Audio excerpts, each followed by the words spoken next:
You ever notice how the smartest person in the room is usually the loneliest? Yeah, that's not a coincidence. That's a survival mechanism, and you're the threat. Picture this. You're at a work meeting, someone pitches an idea that's objectively terrible. Everyone nods. You raise your hand and politely explain why it won't work. Suddenly, you're not helpful, you're difficult. You're not insightful, you're negative. And just like that, you've become the office villain. Congratulations. But here's the thing nobody tells you.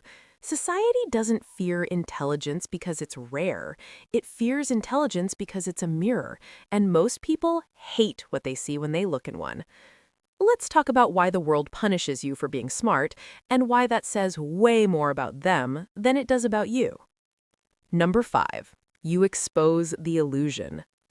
Most people live in a carefully constructed fantasy. They believe their job matters, their opinions are unique, and their lives have some grand narrative arc. Then you show up and accidentally shatter that illusion with one well-placed observation. You're not trying to be mean, you're just pointing out that the emperor has no clothes. But guess what? The emperor doesn't want to hear it, and neither does the crowd that's been pretending to admire his outfit. Psychologists call this cognitive dissonance, the mental discomfort of holding two conflicting beliefs. When you challenge someone's worldview, their brain literally experiences pain. So they don't attack your argument, they attack you. It's easier to call you arrogant than to admit they've been wrong for years. And here's what makes it worse. The more evidence you provide, the harder they fight back, because now they're not just defending an idea, they're defending their entire identity. You're not the problem. You're the alarm clock, and people would rather hit snooze and stay in the dream than face the reality you're showing them. Nobody likes being woken up. Number 4. You don't play the social game. Here's a secret. Most human interaction isn't about truth, it's about comfort.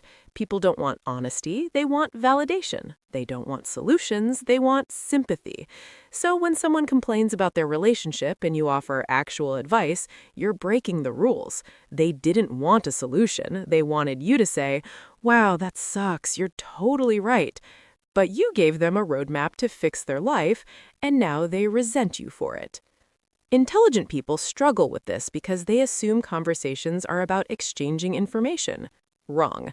Conversations are social grooming. They're emotional transactions where everyone agrees to protect each other's egos. They're about reinforcing bonds, not challenging ideas. When you prioritize truth over feelings, you're essentially refusing to play the game. You're the person who showed up to a poker game and started explaining probability theory. Technically correct, socially catastrophic. And people who don't play the game don't get invited back. You're not socially awkward, you're just playing chess while everyone else is playing checkers, and they hate you for it. Number 3. You make them feel stupid. Here's the uncomfortable truth. You don't even have to say anything. Your mere presence is a threat. Studies show that people feel less intelligent when they're around someone smarter than them, even if that person is being perfectly nice. It's called social comparison theory. Your existence is a reminder of their limitations, and humans are really, really bad at handling that. So they cope by tearing you down. They call you a know-it-all. They mock your vocabulary. They roll their eyes when you speak. It's not about what you said, it's about what you represent, their own inadequacy. And here's the kicker. The smarter you are, the more you threaten their ego. So they don't just avoid you, they actively sabotage you. They exclude you from projects, they forget to invite you to meetings, they gaslight you into thinking you're the problem. You're not. They're just protecting their fragile self-image, and you're collateral damage. Let's continue with number 2. You see through authority. Society runs on obedience. Bosses, politicians, influencers, they all rely on people not asking too many questions. Then you show up with your critical thinking skills and you ruin everything. You don't accept because I said so. You don't follow trends blindly. You don't worship celebrities or parrot talking points. And that makes you dangerous because power doesn't fear violence. It fears people who can think for themselves. A revolution starts not with a weapon, but with a single person asking, why? And you're that person they can't afford to let speak. Because if you start questioning authority, other people might too. And the whole system depends on people not doing that. So they label you a contrarian, a cynic, a troublemaker, anything to discredit you before your ideas spread. They'd rather destroy your reputation than address your argument, because if they engaged with your logic, they might actually have to change. Notice how they never debate your facts. They just question your motives, your tone, your attitude. That's not a counter-argument. That's a confession that they have no counter-argument. History is full of intelligent people who are vilified for challenging the status quo.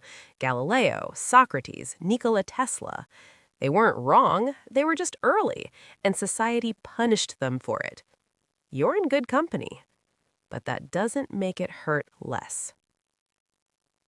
Number 1, you remind them of their wasted potential. This is the big one, the real reason society fears intelligent people. You represent what they could have been. Every time they see you reading, learning, creating, growing, they're reminded of all the hours they spent scrolling, binge-watching, numbing themselves.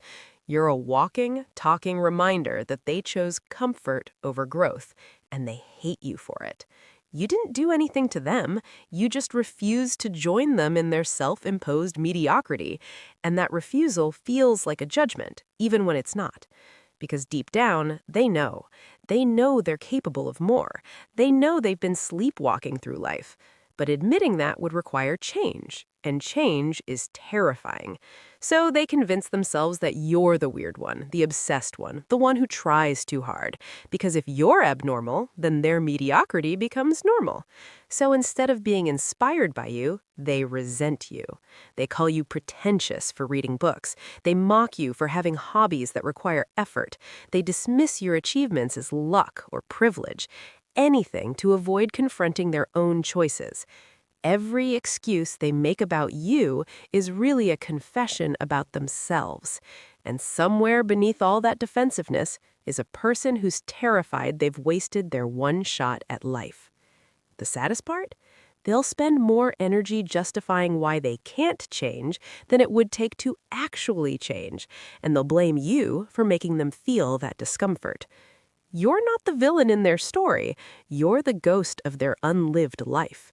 And that's the most terrifying thing of all. So, what do? Here's the truth.